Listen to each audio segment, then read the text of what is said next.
More Word of Life brought to you by jerichorehab.co.za.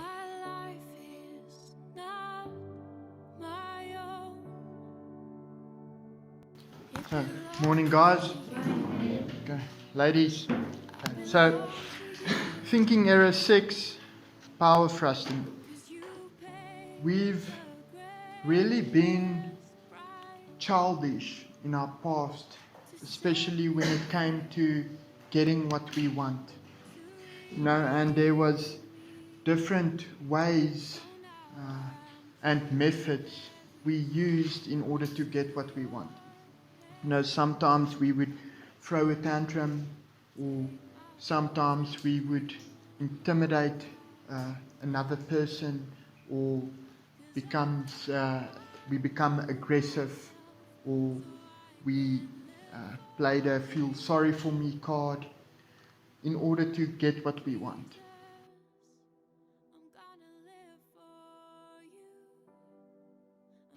All of that comes down to deceiving someone to fulfill your wants and your needs. And so if we read here, it will say, he needs power and control over others, especially to bring himself out of the zero state, where you don't think much of yourself. You feel that you are worthless and you feel that you are not good enough. Okay, so in order to get out of that mentality, we compromise our ethics, which is deceiving someone and lying and manipulating in order to fulfill another thinking error that we're struggling with. He spends his life seeking power over others instead of spending his life improving himself. His greatest power, excitement, is doing the forbidden and getting away with it. He seeks power, control, and dominance in all areas of life. If we continuously point out fault in someone else, it's not necessary for us to improve ourselves, because we're making ourselves look better by making someone else not look good. It's like a scale, a seesaw. If you want the one side to dip, you can either put more weight on that side, or you can take off weight on the other side. And that is what we do in these mentalities and these thinking errors. We compromise the wrong things, and we focus on the wrong things in order to make ourselves look good.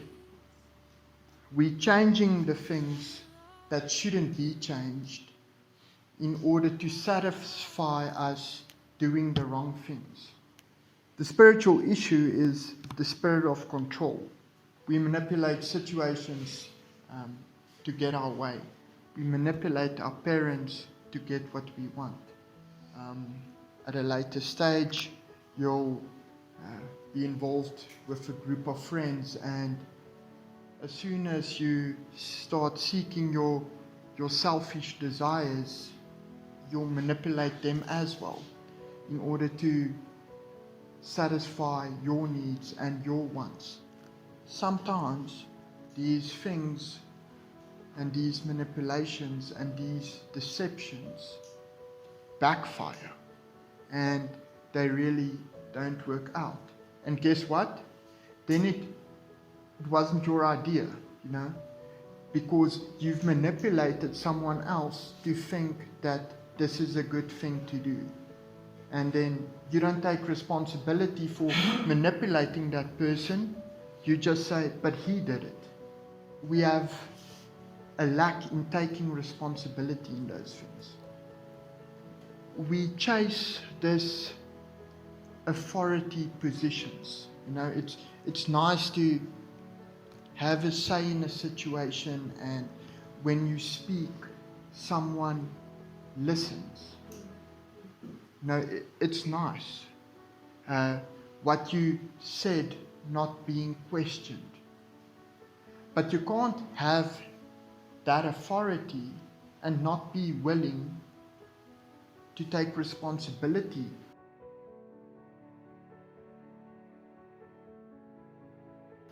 If we look at the emotional effect, the mindset, it's ego tripping, power, intimidation, dominant, and pompous mind.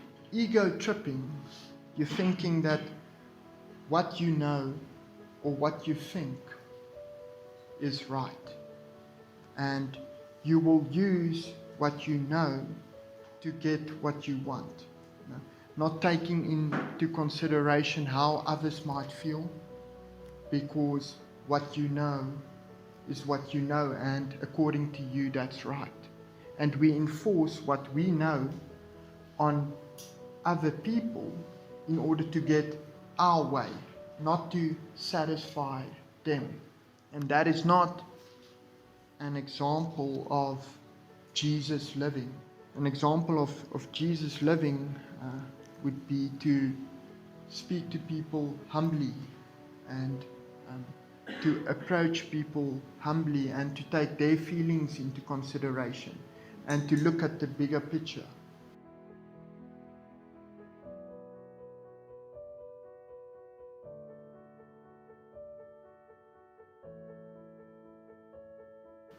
As soon as these thinking errors step in, we become prideful and we become arrogant, and we put ourselves in the middle of our circle, and we think that the world revolves around us. God gave us certain abilities. It speaks about we've received talents, some 1, some 2, and some 5, and it's about what you do with those talents. And God expects you to multiply what He gave you and not to dug a hole in the ground and hid it there. Sometimes, if you find yourself the person receiving 1 talent, you'll feel sorry for yourself and you'll start comparing yourself with someone else, being very close to the 0 state mentality, and you will choose to point out faults and wrongs in other people in order to uplift yourself. In order to dip the scales, you'll start pointing out wrongs in others. And then sometimes a person would receive a lot of gifts and a lot of talents.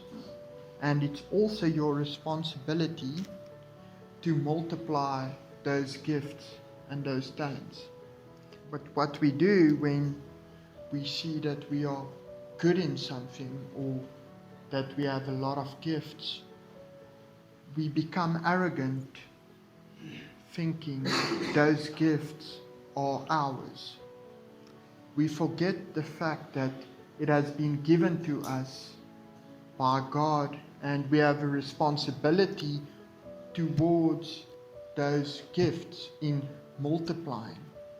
But we become arrogant and we get filled with pride and we use those things for our own benefit. They weren't given to you for your selfish gain. They were given to you in order to edify God in the situation. Let's quickly go to Luke 24:49. Behold, I send the promise of my Father upon you, but tarry in the city of Jerusalem until you are endued with power from on high. The power that we receive and the position of power that we might and will find ourselves in is a position given from God. And if we want to maintain that position, which has a little bit of authority, we need to take responsibility for the decisions we make, not using that power for your self-gain. Okay, let's go to Mark 9:35. It says here, and he sat down, called the 12, and said to them, if anyone desires to be first, he shall be last of all and servant of all. Now, a lot of things that the Bible teaches us works upside down to what the world teaches us. Now, the world will teach you that if you want to be first, work hard, push other people out of the way. If you want to be noticed, make sure that you drive a nice car. Force yourself in front of the line. No?